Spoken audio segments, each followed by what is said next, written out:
नमस्कार, बहुत स्वागत है आपका। आप देख रहे हैं किस्मत कनेक्शन और मैं हूं आपके साथ शैलेंद्र पांडे।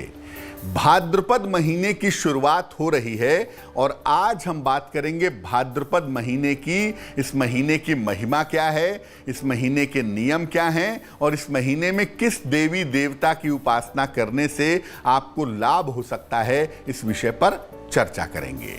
बात आपके राशियों की करेंगे और आपके प्रश्नों के उत्तर भी देंगे। तो चलिए कार्यक्रम की शुरुआत करते हैं और सबसे पहले जानते हैं गुड लक।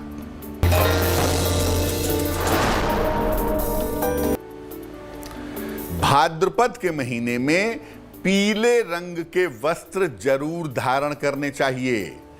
अगर आप भाद्रपद में पीले रंग के वस्त्र पहनते हैं तो इससे मन और शरीर की स्थिति उत्तम बनी रहती है। सबसे पहले जानते हैं कि भाद्रपद महीने की महिमा क्या है। देखिए, भाद्र का अर्थ होता है कल्याण देने वाला और भाद्रपद का अर्थ होता है भद्र परिणाम देने वाला, अच्छे परिणाम देने वाला व्रतों का महीना। ये महीना लोगों को व्रत, उपवास, नियम और निष्ठा का पालन करवाता है। अपनी गलतियों को याद करके उनका प्रायश्चित करने के लिए ये सर्वोत्तम महीना है। ये महीना आपके मन को शुद्ध कर सकता है और आपके मन में पवित्र भाव भर सकता है। भाद्रपद के महीने में गणेश चतुर्थी का बड़ा पर्व मनाया जाता है। भगवान कृष्ण का जन्मोत्सव और कलंक चतुर्थी भी इसी महीने में आती है। इस बार भाद्रपद का महीना 23 अगस्त से लेकर के 20 सितंबर तक रहने वाला है। चर्चा को आगे बढ़ाएंगे, लेकिन उसके पहले मेष, वृषभ और मिथुन राशि का दैनिक राशिफल।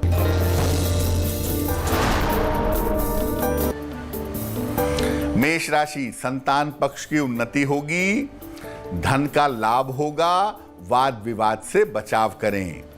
शुभ रंग होगा पीला और भाग्य होगा 70%। वृषभ राशि, करियर में सुधार के योग बन रहे हैं। जीवन साथी के साथ तालमेल अच्छा रहेगा।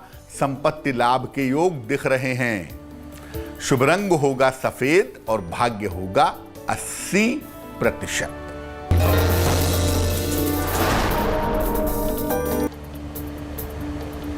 मिथुन राशि, सेहत कुल मिलाकर ठीक रहेगी। धन लाभ के योग बन रहे हैं। किसी मित्र की सहायता से लाभ होगा। शुभ रंग आसमानी और भाग्य होगा 75%। अब जानते हैं कि भाद्रपद महीने के नियम और सावधानियां क्या हैं। देखिए, भाद्रपद के महीने में कच्ची चीजें खाने से, जैसे आप कच्चा सलाद खाते हैं, उससे परहेज करना चाहिए। भाद्रपद के महीने में दही का प्रयोग करना पूरी तरह से वर्जित है। भाद्रपद के महीने में रक्तचाप बढ़ने की, ब्लड प्रेशर बढ़ने की संभावना होती है, इसका ध्यान रखना चाहिए। शीतल जल से दोनों समय स्नान करना चाहिए ताकि आलस्य दूर हो जाए। भगवान कृष्ण को भाद्रपद में तुलसी दल अर्पित करें और उसी तुलसी के पत्ते को चाय या दूध में उबाल करके पिएं तो आपका शरीर स्वस्थ रहेगा। कर्क, सिंह और कन्या राशि वालों का वक्त कैसा है, आइए जानते हैं।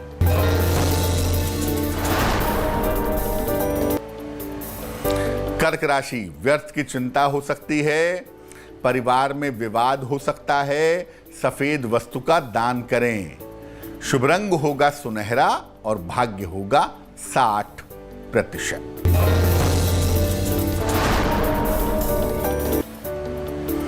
सिंह राशि, करियर में सुधार होगा। जीवन का तनाव कम होगा। विवाह तय हो सकता है। शुभ रंग होगा आसमानी और भाग्य होगा 70%।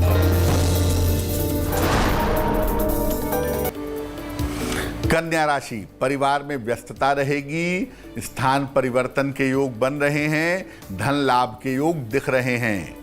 शुभ रंग होगा धानी और भाग्य होगा 65%। अब जानते हैं कि भाद्रपद महीने के व्रत और त्योहार कौन कौन से हैं। देखिए, भाद्रपद महीने में गणेश चतुर्थी और गणेश महोत्सव का पर्व आता है। इसी महीने में भगवान कृष्ण, बलराम और राधा जी का जन्मोत्सव भी आता है। इसी महीने में महिलाओं के सौभाग्य का पर्व हरितालिका तीज भी आती है और इसी महीने में अनंत पुण्य प्राप्त करने का पर्व अनंत चतुर्दशी भी आता है। भाद्रपद पर हमारी चर्चा जारी है, लेकिन इस बीच आपके प्रश्न का उत्तर देते हैं। राहुल त्रिपाठी ने हमें मेल लिखा है, वाराणसी से लिखते हैं। ये जन्म की तारीख है 12 जुलाई 1989, 1989। जन्म का समय है रात के 9 बजे और जन्म का स्थान है वाराणसी।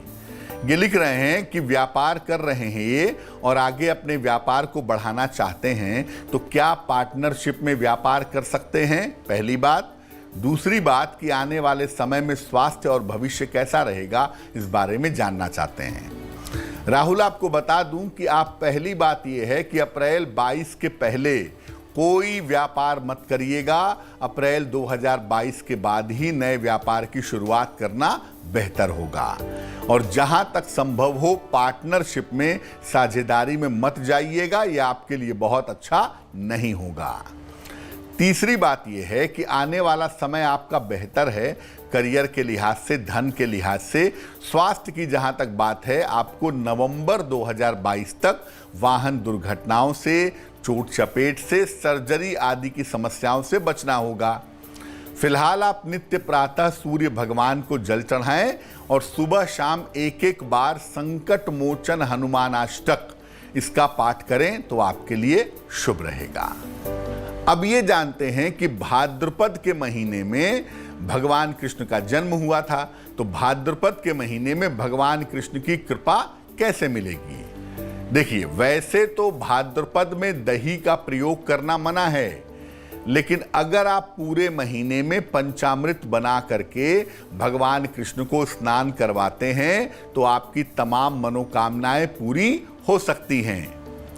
जिन लोगों को संतान का सुख नहीं है, उन लोगों को या तो अपने घर में भगवान कृष्ण का जन्मोत्सव मनाना चाहिए, जन्म उनका करवाना चाहिए, या भगवान कृष्ण के जन्मोत्सव में शामिल होना चाहिए।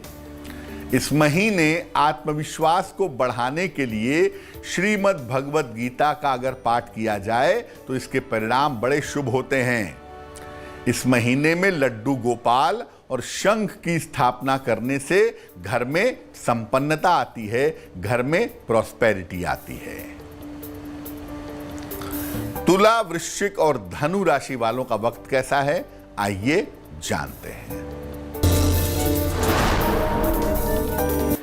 तुला राशि, मानसिक तनाव कम होगा, स्वास्थ्य में सुधार होगा, धन लाभ के योग बन रहे हैं। शुभ रंग होगा नारंगी और भाग्य होगा 75%।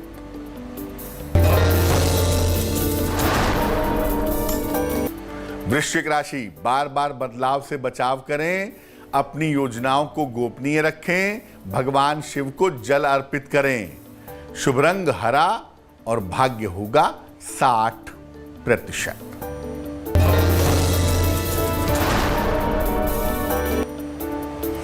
धनु राशि, धन लाभ के योग बन रहे हैं, करियर में सुधार के योग हैं, परिवार के विवाद सुलझ जाएंगे। शुभ रंग होगा आसमानी और भाग्य होगा 70%। अब ये जानते हैं कि भाद्रपद के महीने में भगवान गणेश की कृपा पाने के लिए, उनका आशीर्वाद पाने के लिए क्या करें। विद्या, बुद्धि और ज्ञान के लिए भाद्रपद महीने में भगवान गणेश की उपासना करें। पीले रंग के भगवान गणेश की स्थापना करें। रोज सवेरे उनको दूर्वा और मोदक यानी लड्डू का भोग लगाएं और पूरे महीने सात्विक बने रहें। हर प्रकार की बाधा का नाश होगा, हर प्रकार की बाधा दूर होगी। मकर, कुंभ और मीन राशि वालों का वक्त कैसा है, आइए जानते हैं।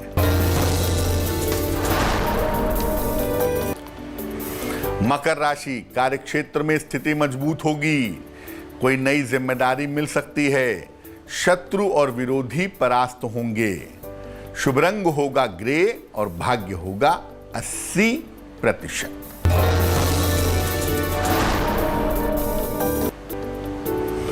कुंभ राशि, सेहत में सुधार होता जाएगा, मानसिक चिंताएं समाप्त होंगी, धन लाभ के योग बन रहे हैं, शुभ रंग फिरोजी और भाग्य होगा 90%।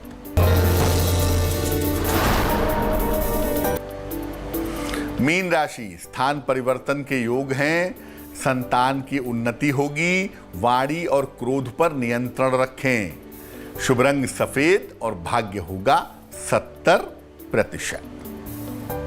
तो आज हमने बात की भाद्रपद महीने की। अब जान लेते हैं क्या है आज की सलाह। अगर आपके जीवन में कोई खराब ग्रह की दशा आने वाली हो, मंगल की खराब दशा आने वाली हो, राहु की खराब दशा आने वाली हो, जिसकी वजह से आपको कष्ट हो सकता है, तो क्या करेंगे? जिस ग्रह की खराब दशा आने वाली है उस ग्रह के संबंधित दिन उपवास रखिए। मान लिया शनि की खराब दशा आने वाली है तो शनिवार को उपवास रखिए, और जिस दिन उपवास रखेंगे उस दिन शिवलिंग पर उस ग्रह से संबंधित वस्तु अर्पित करेंगे। इसके बाद नमः शिवाय का 11 माला जप करेंगे। इस दशा के जो अशुभ प्रभाव हैं वो आपको प्रभावित नहीं करेंगे। तो आज के लिए किस्मत कनेक्शन में बस इतना ही। फिर होंगे हाजिर किसी नए विषय के साथ, आपकी समस्याओं के समाधान के साथ। तब तक के लिए मुझे दीजिए इजाजत। देश और दुनिया की तमाम खबरों के लिए देखते रहिए तेज। नमस्कार।